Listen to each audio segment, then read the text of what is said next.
Emotional. What's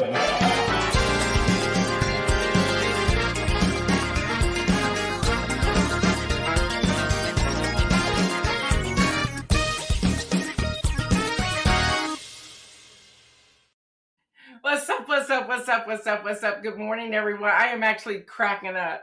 Y'all, Reverend Derek Combs is in the green room jamming. Can I tell y'all he's jamming?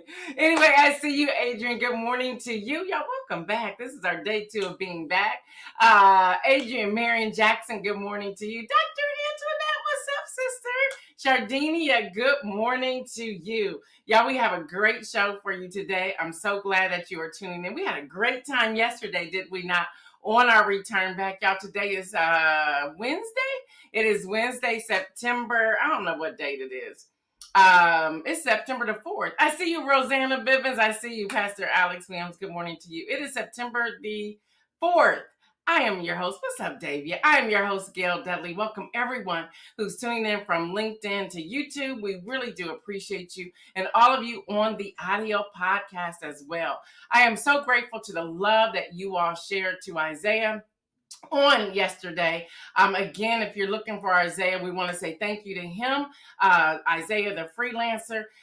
His work schedule and additional freelance work he has acquired pretty much has taken him away from news and motion. It was a struggle for him. I said, dude, you better go on and soar and fly. I understand. So we just want to give him a big shout out. With that, if you know of any person, we're going to change our focus in that role to work those boards and broadcasting. We're going to change that role to intern. So if you have any intern, young person you know that's looking for some credit hours or something to grow and to learn, and someone that we can mentor, please have them send us an email and we will be sure to reach out to them as soon as possible. Listen, y'all, we have a great guest that's hanging out with us today. Reverend Derek Holmes. He's going to be talking about getting out to vote. He is already in the green room. I told y'all he was in there partying. And then tomorrow, you don't want to miss it. Y'all, tomorrow, protecting our mental health during this election cycle, we will have Davia Williams Stevenson with us. She is a professional clinical counselor, life coach, podcaster, and author. Y'all, yes, she is the author of this amazing new book that I want all of you to go to Amazon and get your copy. It is called A Month of Sundays, Elevating Self-Care to Soul Care. You want to get this book, and we'll have more about that tomorrow when we interview her.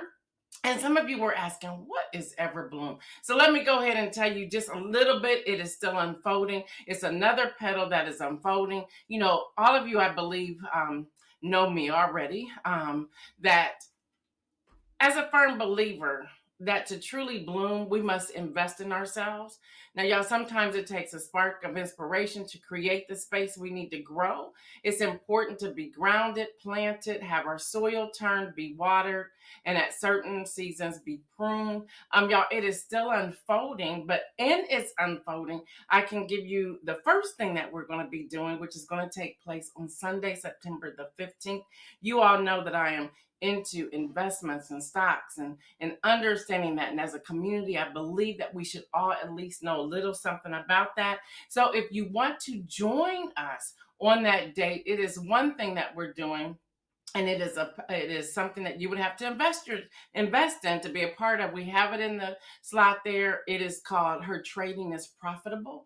And so you want to check that out. It's about the foundations. So if that's something you're interested in joining us in, make sure you do that. I see you, Deborah Johnson. I see you, Lori. What's up, y'all? Regina, Jackie, Yvonne. I see my brother popping in here too. Good morning to you as well. But it's still unfolding. It's all about blooming. Hang out with us and you'll learn more about that as well. All right, y'all, in the news. I don't get it. Y'all, the news that was popping this weekend going into this morning, I was like, what is wrong with people? Y'all, Hochul's former aide is arrested for allegedly laundering millions from China. Yeah, Linda Sun, a former top aide to the New York governor, current governor Kathy Hochul, and former governor Andrew Cuomo, was arrested yesterday and charged with acting as an agent for the Chinese government. Yeah, that's happening. Per the indictment, Linda Sun secretly engaged in numerous political activities on behalf of China while working as a deputy chief of staff. Yeah, that happened, y'all. So that's happening. But y'all, listen, out of money. Now, I'm telling y'all, I'm watching things saying, is this for real? What's really happening here? And how is this happening? I see you, Kim Edmondson. Yes, girls, hump day. Y'all, The Guardian is reporting. I want y'all to follow this story and just stay off of TikTok. If you it's to really tune in, laugh, or to upload a reel, but it's not to follow what people are doing. No, no, no. Y'all, TikTok creators assumed they outsmarted the largest bank in the country. That's JP Morgan Chase. But it turns out that they was just really like, it was a stealing scheme. This is not Hangover, y'all. This is not the Hangover movie. You don't have that. This is real life. So, y'all, this weekend, a glitch allowed people to deposit bad checks into Chase's ATMs for all kinds of money. Yeah. To have a credit appear in their account, and then they withdrew some of it before the bank caught the mistake. But they were doing it through their own accounts. So they were able to be tracked. And now they got to pay that money back. It's like, what are y'all doing? And there were different bankers going on TikTok saying, don't y'all do that. Don't y'all do that. Y'all, this is fraud. You're going to go to jail. You can't do this. So, y'all, that was a scheme that's unfolding. Some people think they can still outsmart people. It's like, just leave it alone. Just leave it alone. Y'all, I'm so glad to be back to talk about some of these things. Because I look at things, I'm like, what is going on? Y'all, in health news, there are about 35 million cases. There were about 35 million cases of flu nationwide last season. About 400,000 people were hospitalized with flu infection, and about 25,000 people died with the flu. This is last year, 2023. Medical experts told the New York Times that most people should get vaccinated between mid-September and late October, which means that's coming up. The CDC recommends getting your shot by the end of October at the latest. Now, in a quote, generally speaking from the CDC, your immunity peaks a week or two after a flu shot. So you still got some time in between there before immunity jumps in. Even after it peaks, protection lasts for about 5 to 6 months. Now, they're saying it's typically enough to protect to get you through this flu season, which tends to begin in October and ends about late March, early April. Now, you do what you want to, but get this piece. They've added this piece to all of this. They're saying that the standard flu shot this year could play an important role in protecting you against the bird flu, which they believe will be at crazy numbers this year. So you do what you want to. I'm just delivering the news. You do what you want to. People are already asking, what's up, Dr. Antoinette? People are already asking me, am I getting the COVID shot? Because the COVID shot's coming out. I don't know. Last year I did both the flu shot, and then 21 days later, because I'm crazy like that, I listened to Dr. Fauci, I did the COVID shot.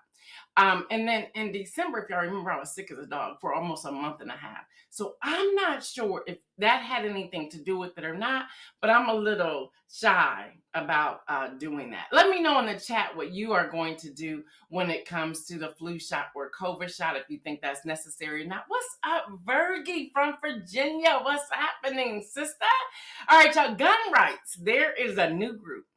I guess the NRA said, we getting beat down, let's start a new group. So according to Axios, y'all, it's filling a vacuum left from the NRA, the longtime premier gun rights group, which cuts its political spending from $54 million in 2016 to about $29 million in 2020, just before declaring bankruptcy, as we know that happened earlier this year. Well, this new group is called Secure Our Freedom Alliance.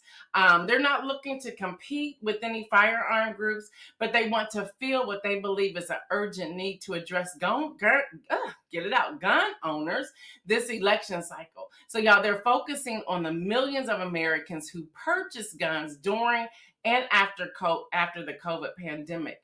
Y'all, by several estimates, that is about 22 million new gun owners, which equals the population of Florida. Again, that's coming straight out of Axios. All right, y'all. Yesterday we started talking about Project 2025. I want to slip in and give you something else before we bring um, Reverend Holmes on. But as stated during our return on yesterday, we're going to be bringing you different pieces of Project 2025. It's been in our e-newsletter for months. We talked about it last year, and y'all all thought I was crazy, like I was in this conspiracy and making up stuff. Y'all weren't ready for it, but now you are, so I'm going to give it to you. Some of you will read it, some of you will not, so I'm going to give it to you as much as I can. But we do encourage you to read this for yourself. But in the meantime, we're going to cover just a portion of it. So today, I want to talk a little bit about the Department of Education, written by Lindsay M. Burke. Now, y'all should really Google that name to give you a greater perspective of what I'm talking about. So y'all, from page 319 is where I'm going to go. And this area, this section covers from pages 319 to 362. That's a total of 43 detailed pages for the Department of Education in the 922 page document. I ain't giving you all that. So let me get to the page I need to get to. It's going to take me a minute to scroll there. But listen, y'all really want to check this out because I'm going to share something with y'all, and I'm getting there. Hold on a second. I want y'all to really check this out because it's going to blow you away. Now, the first line under mission says, federal education policy should be limited, and ultimately, the federal Department of Education should be eliminated. Let that sink in. So they're coming out letting you know right away what they're about to do with it if they get in office and take over. Let me stop. Go back. Kim Edmondson said, never had the flu shot. I'm not planning to get any more vaccinations. I hear you, sister. And Yvonne Gardner says, I do my shots based on my doctor's recommendation. And then Dr. Antoinette, here you go. Because people are telling me I need to get this, but I haven't yet. The second shingle shot was rough. I don't know what's in the second that wasn't in the first, but it knocked me out for about a day. And then Dr. Antoinette's talking about the education. Thankful for the education on these issues. Listen, y'all, they go on to say when power is exercised, it should empower students and families, not government, which, okay, that sounds pretty good. Then they talk about the society and families and students should be free to choose from a diverse set of school options and learning environment. I agree with that. But let's just go down a little bit further on that page. Elementary and secondary education policy should follow the path outlined by Milton Friedman in 1955. Now, y'all stop right there. And this is why I'm sharing this with all of you. When you see Milton Friedman in 1955, automatically Google is your friend. You should go Google, well, who is Milton Friedman in 1955? And what did he outline when it comes to elementary and secondary education? Okay, that's where you need to go. And it goes on to say here, wherein education is publicly funded, but education decisions are made by families. So you're reading and you're like, oh, okay, cool. But what families? We have to learn how to ask questions when we're reading things so that we have a better understanding of what's going on. And then it goes on to say, ultimately, every parent should have the option to direct his or her child's share of education funding through an education savings account. That's the ESA. I'm like, okay, let me keep reading. It says states are eager to lead in K through 12 education. For decades, they have acted independently of the federal government to pioneer a variety of constructive reforms and school choice programs. Okay, that's good.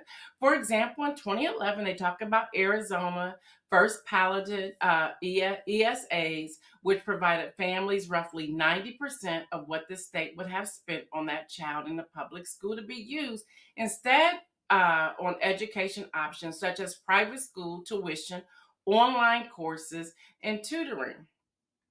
So wait a minute. So you gonna give money to the private schools for that student if they have a savings account? Help me understand. So you ask questions, you're asking questions, you're asking questions. So it gives an overview, it talks about what they're going to cut, but then they get into as the next administration executes its work. This is on page 322. It should be guided by a few core principles. Now, I'm not going to go through each principle in detail, but I'm going to at least give you the outline of it. Advancing education freedom. What does that mean? Y'all need to read it for yourselves. Providing education choice for federal children. Well, what's federal children? What is that? Is there a separation here somewhere? Restoring state and local control over education funding. Restoring state and local control. Earlier, I thought you said you wanted to eliminate that. These are the questions you have to ask. You have to read. You have to take notes to get an understanding. And y'all, why this is important? Because this is what we're voting on November the 5th. Treating taxpayers like investors in federal student aid. What? Protecting the federal student loan portfolio from predatory politicians. What's a predatory politician? Safeguarding civil rights. That one was very intriguing to me, so I needed to read it, so I'm going to read it to you all. Enforcement of civil rights should be based on a proper understanding of those laws. Rejecting gender ideology and critical race theory. Y'all better pay attention to this. Stopping executive overreach. That means they don't want any money coming back to anybody else. So then I wanted to give y'all these real quick, and then I'm going to move on. Restore revenue responsibility for Title I funding to the state over a 10-year period. Eliminate impact aid not tied to students. Move student-driven impact aid programs to the Department of Defense. What? Or the Department of Interior Bureau of Indian Education. Transfer all Indian education programs to the Bureau of Indian Education. So then that made me think, why are y'all targeting or why are y'all focused on Indian education? Help me understand what this is. Y'all need to read this for yourself. The DC Opportunity Scholarship Program, which provides vouchers to low-income children living in the nation's capital, appropriate as DC is under the jurisdiction of Congress. I still don't know what that means or what they said there. And I've been digging and I can't find an answer to that at all. Then all programs in OESC should be block granted or eliminated. So you just going to go through and just eliminate stuff? Help me understand this here. Transfer the Office of Career, Technical, or Adult Education's few programs to the Department of Labor, but move the tribal control post-secondary career and technical educations to the Bureau of Indian Education. So, this is very interesting. So, y'all, you want to read, this is a lot of stuff in here. Transfer the vocational rehabilitation grants, phase out earmarks for a variety of special institutions as originally envisioned. The next administration should work with Congress to eliminate or move OPE programs to ETA at the Department of Labor. Funding the institution should be block granted and narrowed to historically Black colleges and universities and tribal controlled colleges.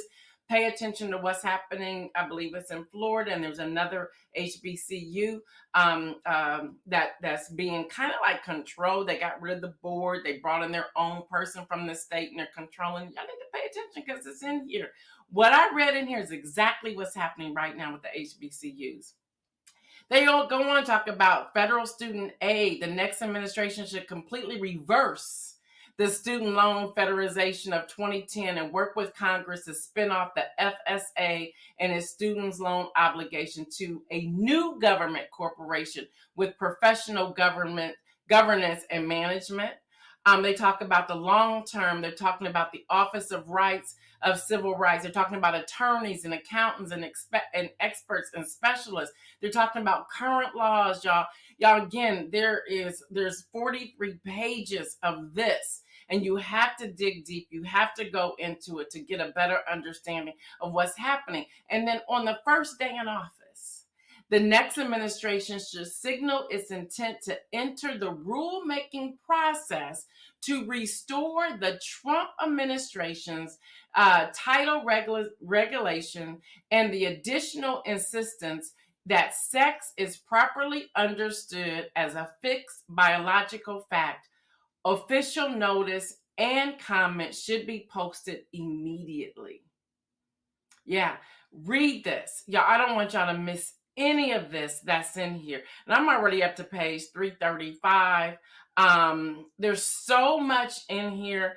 If nothing more, if you have school loans or students or children in school, or you are a part of the Department of Education, or you are in some sort of role as a principal, staff, teacher, vice principal, aide, whatever, you want to read this before you vote. I'm trying to get to this one page so y'all can all get an understanding of what I'm talking about. They are saying here, I'm trying to get there, page 362, I think is where I need to go.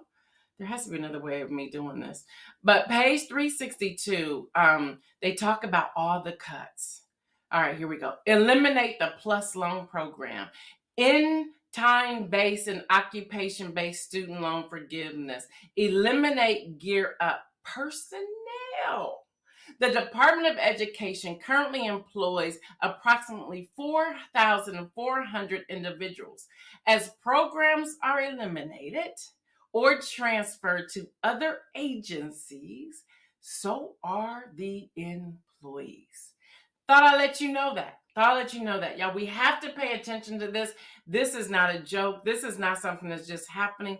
This is this is their playbook. This is their playbook. So I read to you, and again, good morning, Judy Neal. Good morning. Jackie said, oh, well, we're still on the shots here. Dr. Internet said the whole Elementary and Secondary Education Act stuff is deep. Listen, it's really deep. So I just gave y'all a highlight that should really draw you to read what's in this document. Y'all, this is real. I took this from their website. You want to read it from their website. So tomorrow I'll give you another quick piece of it. It will be in the Friday rundown. We've shared it many times before. Just go through, and it's real easy. You click on the topic you want to read, and it'll take you right there to those pages. But there's multiple pages under one fracture. Remember, there's 4 pillars that I shared with you all yesterday, and that was just a piece of the first pillar.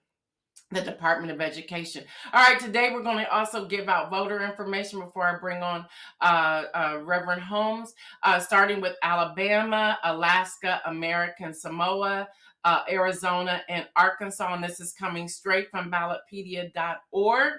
Hopefully it'll open, and it did.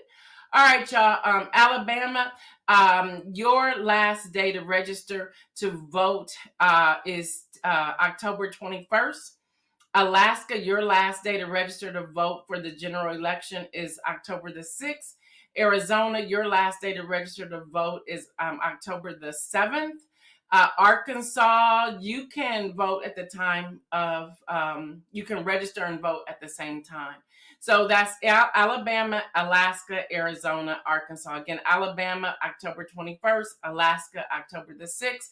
Arizona, October the 7th, and Arkansas, you can do both at the same time. With that, we got to talk about getting out to vote. So again, all this voting stuff, you want to be with us, hang out with us tomorrow when we will have Davia on with us. Davia will be joining us tomorrow, so you want to come and check that out. But with that, I want to talk about Reverend Derek Holmes, who's now the senior pastor of Union Grove Baptist Church. He does a lot with the White House. Yes, he does. He does a lot with the White House. Yes, he does. He has conversations with current Vice President Kamala Harris. Hopefully will soon to be Madam President in just a little, I think it's 61 days now. And we're just going to talk about getting out to vote and what that looks like. So good morning, sir. Hey, good morning. Peace. What's going on? So good to see you again. It's all about you. It's all about you. It's all about you. I wish. You're one of our political strategists, and I thought upon our return, we must hear from you. Sure. Yesterday was just a hello, catch up, giving people the rundown of what happened over the summer. But let's Mhm. talk about getting out to vote. You just heard me talk about Project 2025. We talked about that in the green room before the show Mhm. started. Yeah. And there's so much going on. There's so much confusion. Can you just begin talking to us today about where do we begin? What do we need to do? Where do we need to focus? And how do we do this? I know I'm asking you a lot in a short period of time, but can we just jump in? Like, what is Get Out to Vote? Sure. Well, first, again, I always appreciate being able to share here. I think the world of News in Motion. I think the world of you. Thank And you. to everybody that's in the chat and the threads, just good to see you all again. Let me offer just some context to what we're talking about. That when you're talking about Project 2025 and we're talking about the vote, there are only two mediums in the United States, two media mediums in the United States that are actually walking through Project 2025 and making it adjustable. The first one is Joy Reid over at MSNBC, Yes, and she the other is. one is Gail Dudley with News in Motion. I just want to be very clear because sometimes we don't appreciate stuff when it's right in front of us. Of all the media outlets in America, in the English speaking North Americas, there are only two media outlets that are walking through Project 2025 before the election. The one is Joy Reid and the other one is Gail Dudley. Take that Thank with you on your way home. So Thank you. Thank you. And I like what Kim Edmondson said. She says, we're not going back. we're not going back. Listen, and I think, and I'm totally going to touch on that in a second because I think she's right, and I think that's the energy we need to have when we're talking about getting out the vote. I love that you framed it around how should we be thinking about this. Consider the context that we're in the longest election cycle, election season in the history of American politics. Right. Part of the reason why is because we don't have any legislation that tells you that it has to be shorter. Yeah. So 45 can go ahead and say, I'm running for the presidency 2 years before, before he even gets the nomination from the party. Right. And so Yeah. that just extends it crazy long. Um, Part of the reason why we have to think about it that way is because by virtue of that, when we get to the polls, they're banking on a level of fatigue. And Yeah. because of that fatigue, then there are things that we normally would do that we end up not doing. And one of those is making sure that we're armed with information. There's a reason why Project 2025 is 900 some odd pages because they believe that we're not going to read through that. Nah, we read. In fact, someone should hashtag that. Hashtag nah, we read, right? Look, Nah, we you read. can't sit and hide important information or hide your agenda in something because you don't think that we read. This is not the 60s, is not the 50s, where that type of rhetoric can be acceptable to your base. No, in real life, Black people read, and we are intelligent and astute enough to adjudicate between what's passively racist, what's dog whistle racism, and the things that actually matter and germane to our community. So I think the first part when we're talking about getting out the vote is empowering people with information, right? We have to be clear about it and we have to believe what it is that we're reading. Listen, we are in a moment where I think we have to begin to trust our sense as people who have been on the downside of advantage under this empire. Listen, when that missive is talking about public schooling, we should be very clear that they're talking about black and brown and poor white folk. We should be very clear about that. When they're talking about public schooling and the eradication of schooling and considering private school in a certain type of way, we should be very clear about what they're talking about, how they're doubling down on capitalist discourse, how they're really trying to get rid of that growing middle class. By the way, that middle class that is growing in part because of the VP that's in office right now. Neither here nor there. I think we Yeah. equip ourselves with information, right? And I think that's the first part of getting the vote out. And the second part is changing our rhetoric. I think that there's an opportunity for us to change the way that we're talking about it. Think on this with me. You and I are both from a generation where it made sense and we heard ad nauseum that you should go vote because your ancestors did it. There were people who fought and bled and died and sacrificed just so you would have the right to vote. And because we were closer to that generation, it resonated with us very deeply. For some of us, those were our grandparents. For some of us, those were, our older parents, right? And so it stuck with us. We're about 3 generations removed from that. And there's a generation that's eligible to vote that just doesn't have that nostalgia or that emotional connection. And because of the realities of politics on both sides of the aisle, there's a level of dispassion too. So if someone died for my right to choose, then I have a right to choose. So you can't approach them and try to get out the vote and try to mobilize younger voters by saying it that way. What we do have to do, and what we found that's worked, is that we have to talk about what's at stake.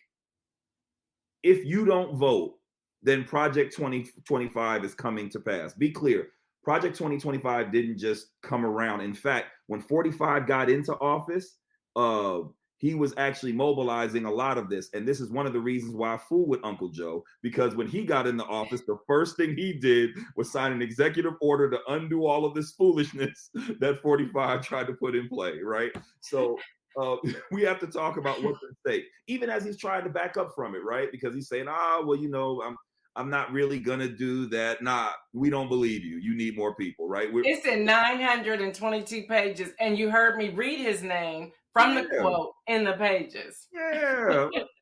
we should just trust our instinct around this. Nah, you're going to do that, right? And just think about the time that we're in. And I mean this very seriously, because I was thinking about this on the way here.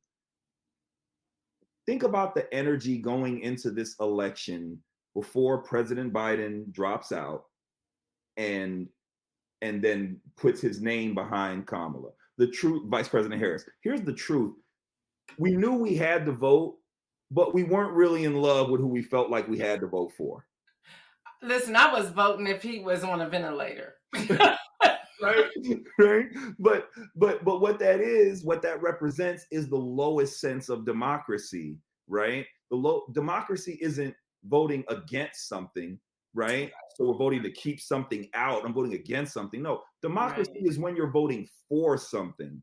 And because Black people in this country and brown people in this country and poor white people in this country are considered a captured electorate, in that the belief is we're just going to vote to the left side of a thing no matter what. So we have to do very little to speak to them, right? I think the dispassion of that is the proof that we're not a captured electorate. No, give us something to vote for.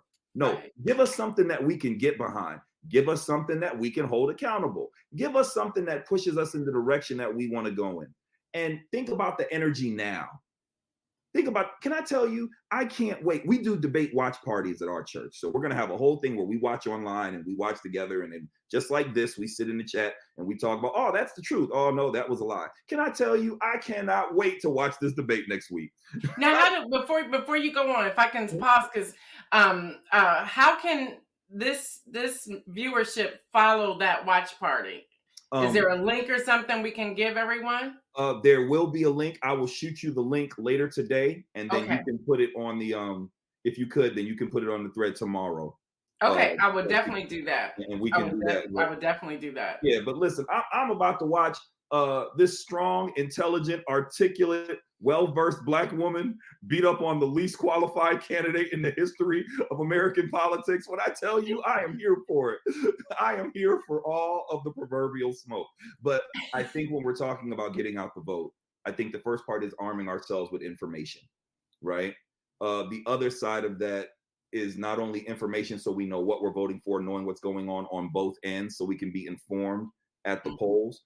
But what that also does is it helps us to hold folk accountable. Now, I'm clear about who I'm voting for. And if you ask me, I promise you I'll tell you, right? Because I'm not in the pulpit. I know very clear who I'm voting for. I know who I'm voting. If I couldn't walk, I'm wheeling myself to the poll. I know who I'm voting for, right? And if I can add to that, this is, you know me. I have not been one who wants to early vote.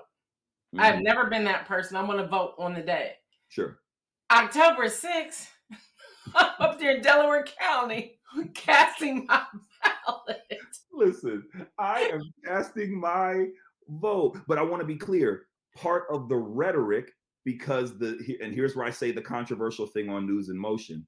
The nation state, for all of the racist structures it has in place, the nation state is more sexist than it is racist.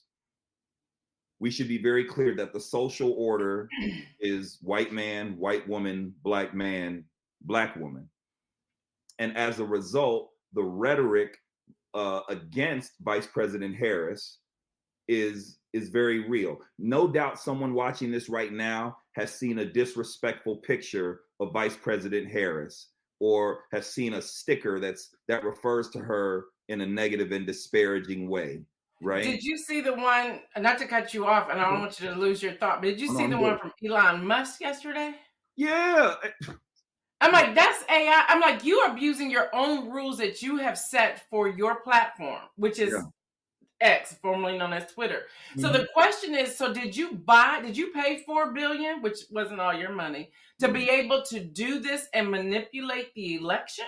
And my other question is he a citizen of the United States, and is he registered to vote? And should he have that kind of power? He was just kicked out of, Brazil? The platform was kicked out of Brazil. So even with that, and you're talking about those images, that image disturbed me. Yeah. And the opportunity that we have, and this is why information is so important, because it gives us a clear view of not only who they are, right, but what they're on, right? It gives us a clear perspective. Listen, we should just trust that enemies are enemies. We should just trust, right, that snakes are snakes. We should just trust that the thing about writing something out is that you see it before you post it. Exactly. Right?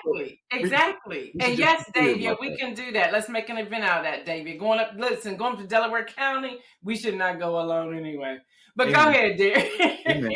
So part of the way, that's hilarious. Part of the way that we get the vote out is that we arm ourselves with information. One of the other ways that we get the vote out is that we create space to hold accountable, and we beat back the rhetoric that says we're voting a certain way because of representation. That's racist discourse that's at the base of that, right? That says that I'm only voting because somebody looks like me. No, Black people are intelligent. No, Black people are politically aware. I can't think of a more democratic people than Black people, because when this nation has given us its rear end, we still keep believing that democracy can happen and equity and equality can happen. And part of that is that we have to hold accountable, which means that I know who I'm voting for. I'm also listening to the debate to hear about issues that matter. I want to hear about a platform. And in the DNC, when she was speaking, she made very clear the branding for what it was that she was going to be running on, right? So I'm looking for that. And so part of how we get the vote out is, one, we make sure that we're informing ourselves with information. Two, we create space where we're holding accountable. You don't have to be in love with Vice President Harris. You don't have to be in love with 45. You don't have to be in love with, right? But the conversations that I want to have, I can't have if one person is in office as opposed to the other.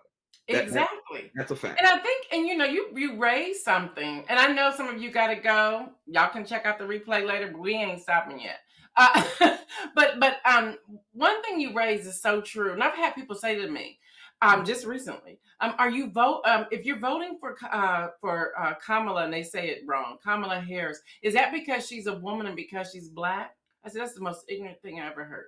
Now, she happens to be a woman, and she happens to be Black, Asian, but she happens to be a former prosecutor. She happens to be educated, and I happen to like the policies that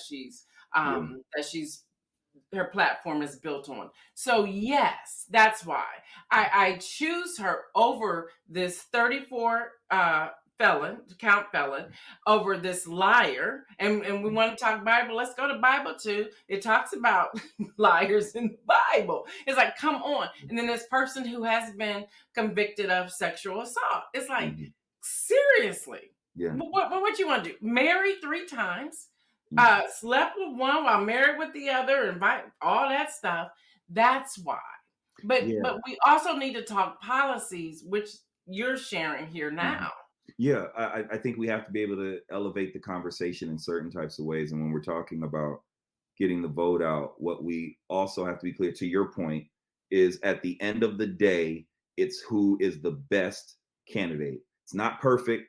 You're not voting for your pastor. You're voting for who's the best candidate for that. And if I have to pick between a person who's already in the White House, who has a track record around reproductive rights, has a track record around reproductive rights, has a track record around voting rights, has a track record around foreign policy, and someone else with 34 open cases and a felony.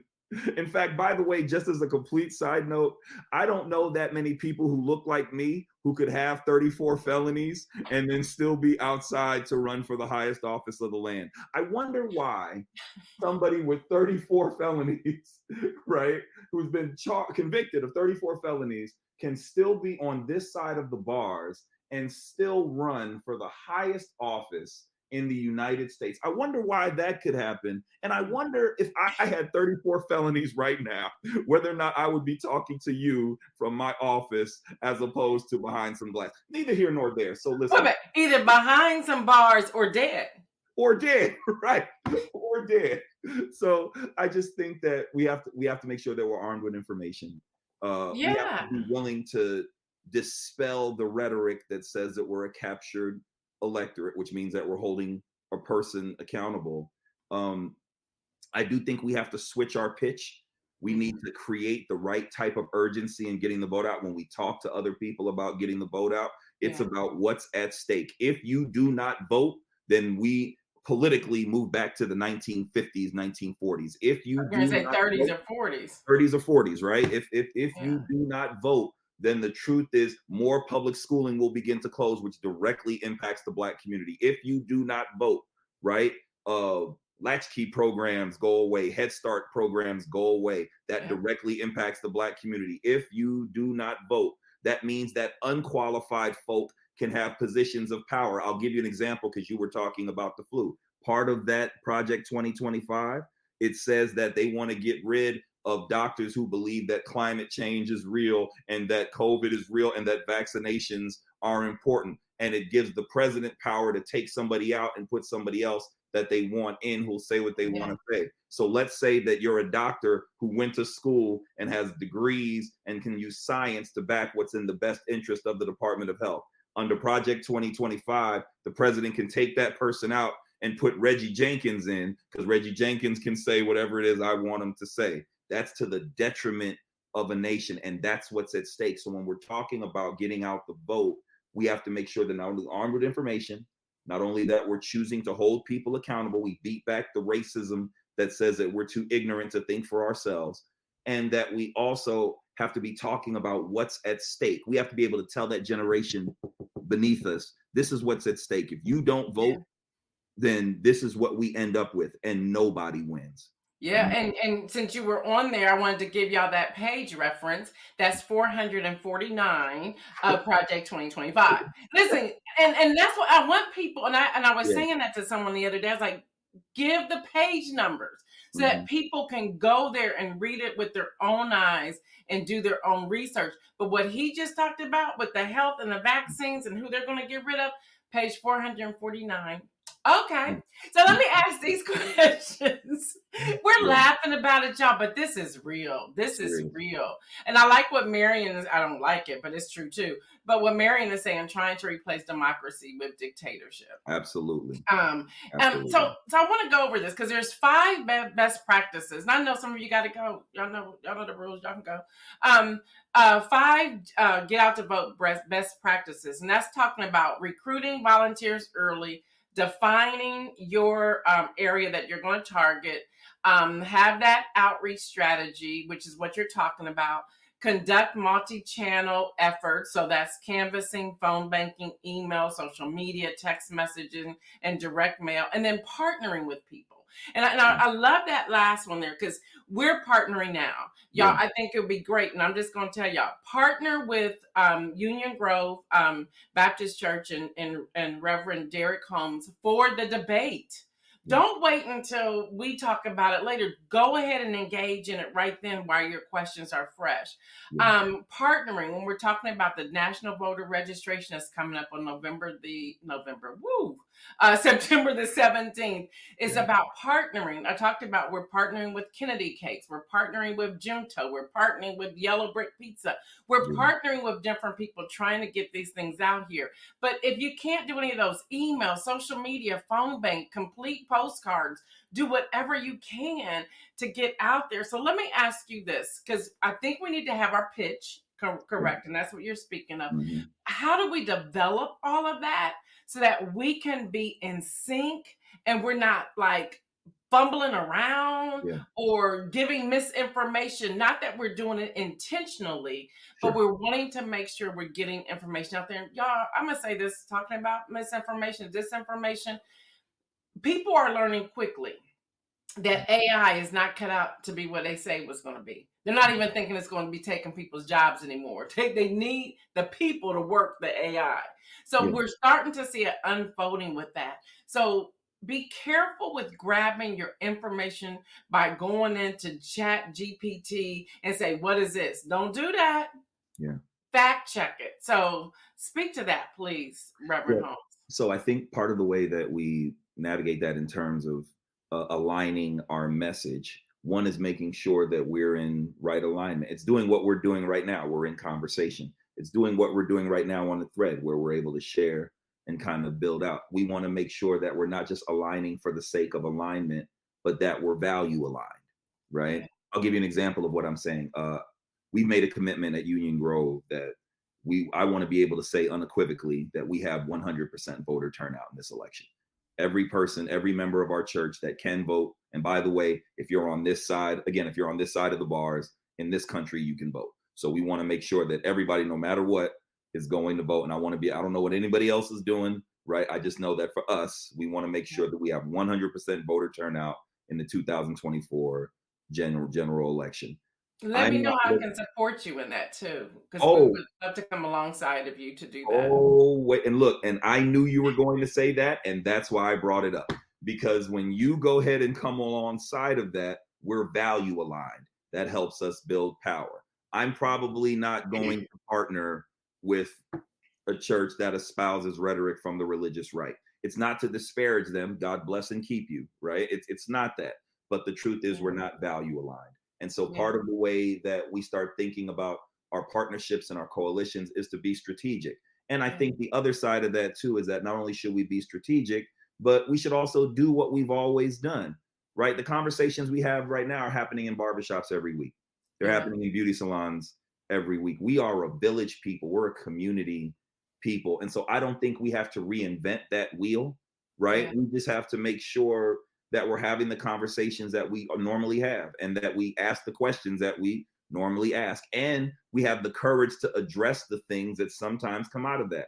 I've had to have conversations with people I love about how I love you as a person and I love you as a believer, but you can't talk about a Black woman in that way as she's running for office, yeah, yeah. Taking a right? stand. Yeah, because part Yeah, of that, we have to undo some of that because again, some of this stuff we get honest, right? There are a lot of people who, who look like me, look like you, look like us, but they have certain sexist tropes that have been played out on a regular basis and they have to wrestle with that going to the poll.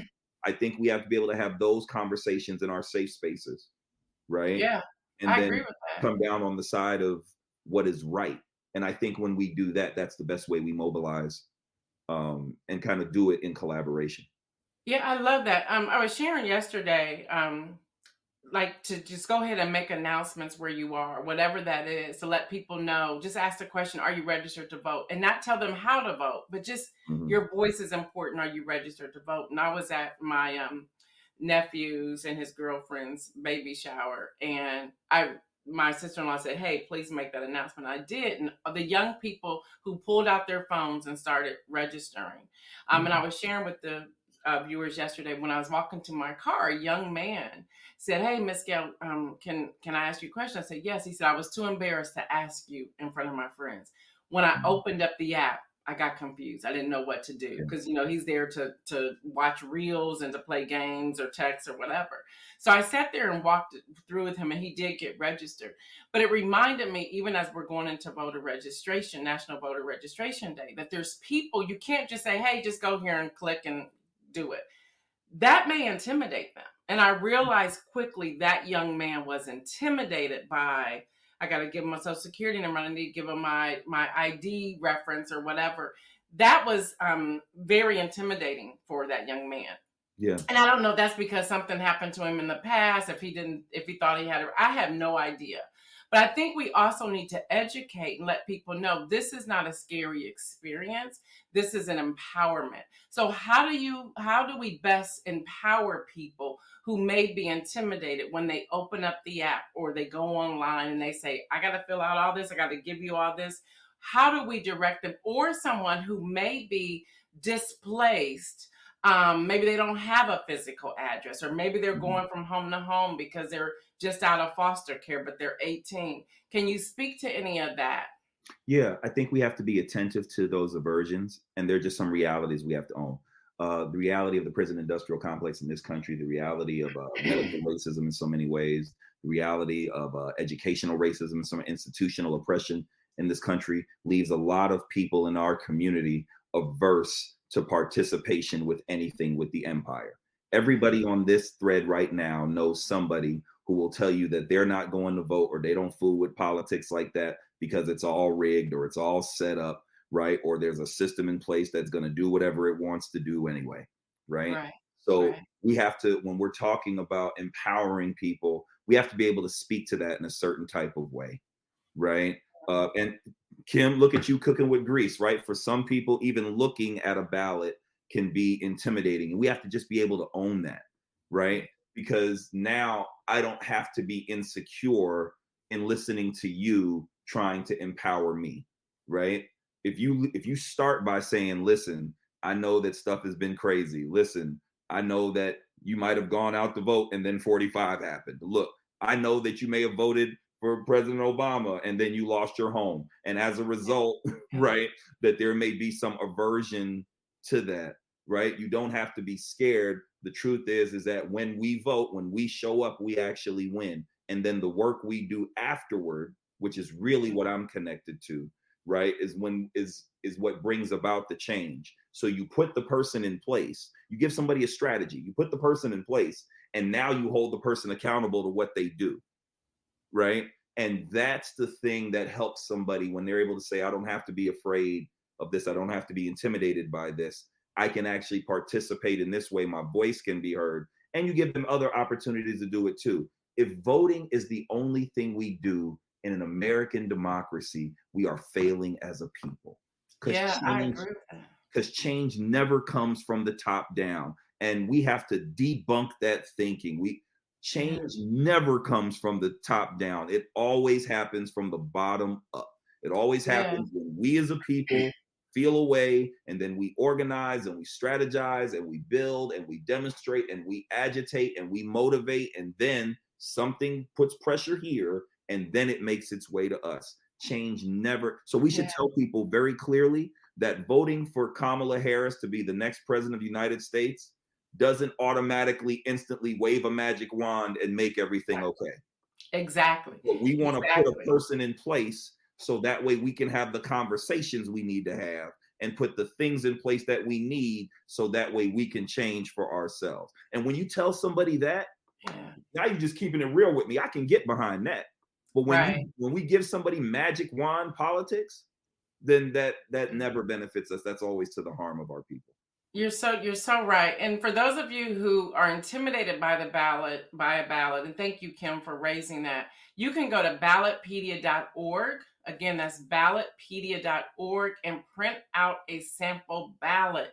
And there's nothing that says you can't take that in the place with you. Just can't be on your cell phone talking to people or scrolling. You can't do that. But you can print out that sample ballot and take that sample ballot with you. Reverend Holmes, you've always come and bring us great information. And y'all, he's going to, of course, give us the inspirational message. So I don't want you to go anywhere.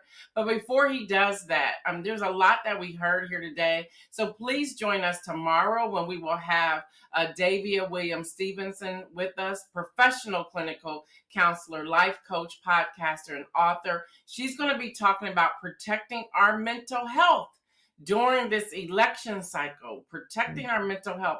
Let me see what else is out here before I go. Deborah Johnson says, I love that.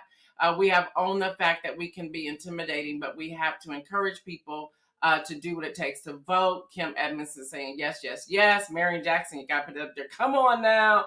Dr. Antoinette said great information. Y'all, we're going to keep talking about this.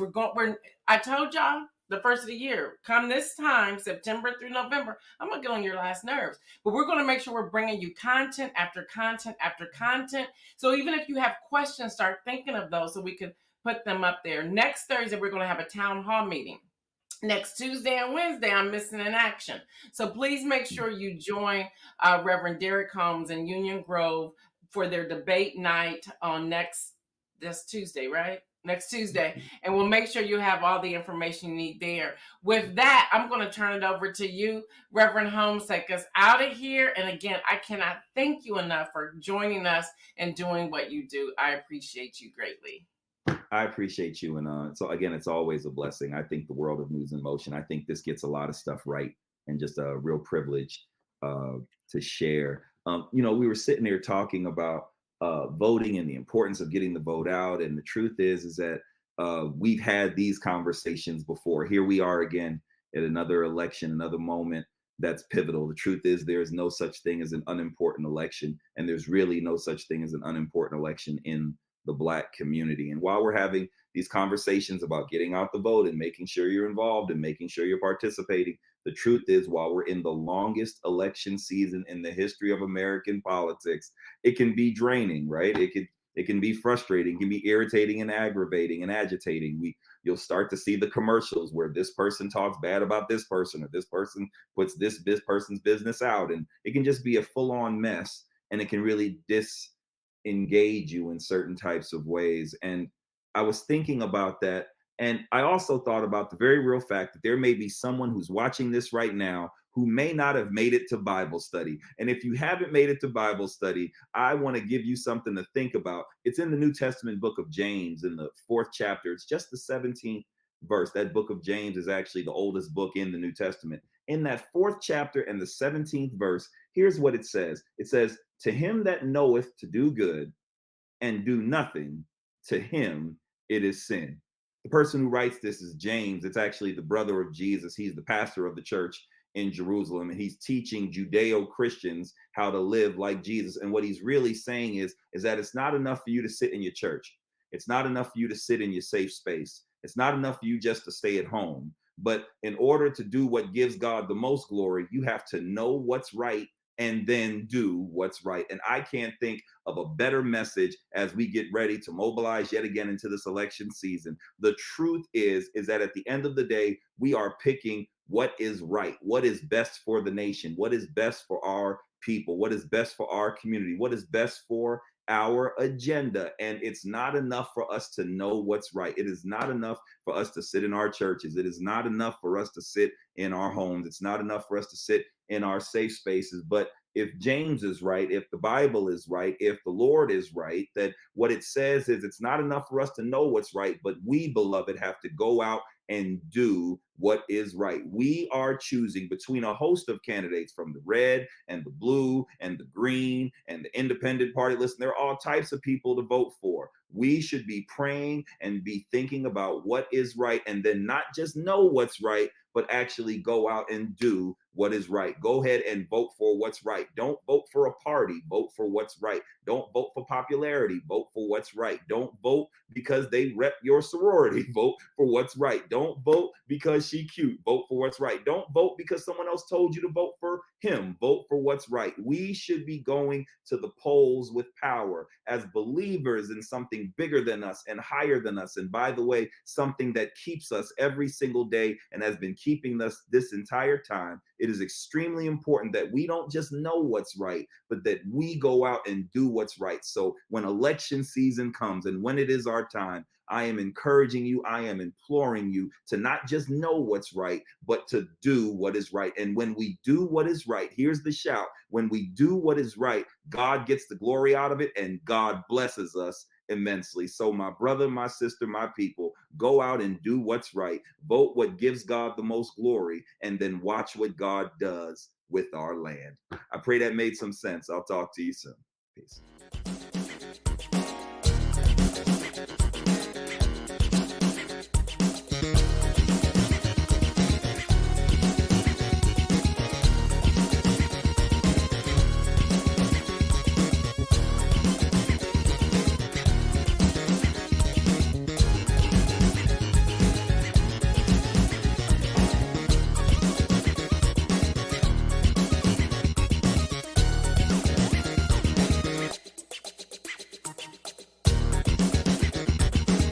Produce emotions.